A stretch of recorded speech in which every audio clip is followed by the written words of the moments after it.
Federal student loan borrowers experiencing difficulties with their loans could find they have no recourse as President Donald Trump's cuts to staff at the Department of Education are carried out, employees at the agency said. Staffers at the Education Department tasked with fielding complaints from federal student loan holders and resolving their issues were let go in the recent job cuts, one employee told CNBC. At least 8 of the fired staffers were working on a total of nearly 800 student loan borrower complaint cases, an employee said. The remaining staff will likely have to take over these accounts. But, the employee said, I have no idea when they'll get reassigned. As a result, those borrowers just have to continue to wait, and maybe they go into delinquency, the staffer said. Hundreds of thousands of people submit complaints to the Office of the Ombudsman at Federal Student Aid each year, according to a rough calculation by higher education expert Mark Kantrowitz.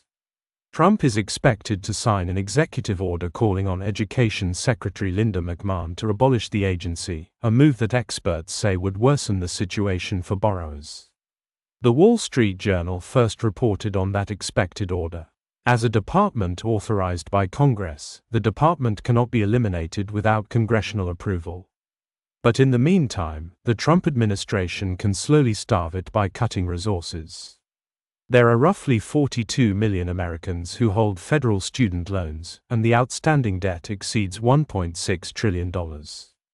Currently, around 9.2 million people, or roughly 43% of the nearly 22 million borrowers with payments due, are behind on their payments, according to a recent VantageScore report. Federal student loan borrowers need assistance now more than ever, the Education Department staffers said. Collection activity is resuming for the first time in roughly 5 years after the expiration of pandemic-era relief, and a new repayment plan, called SAVE, that millions had enrolled in is now blocked by the courts. People will start having their wages or benefits garnished, the staffer said. If this happens erroneously, it would be extremely difficult to resolve that on your own. Borrowers would be stuck having their money seized without a way to stop it, they said.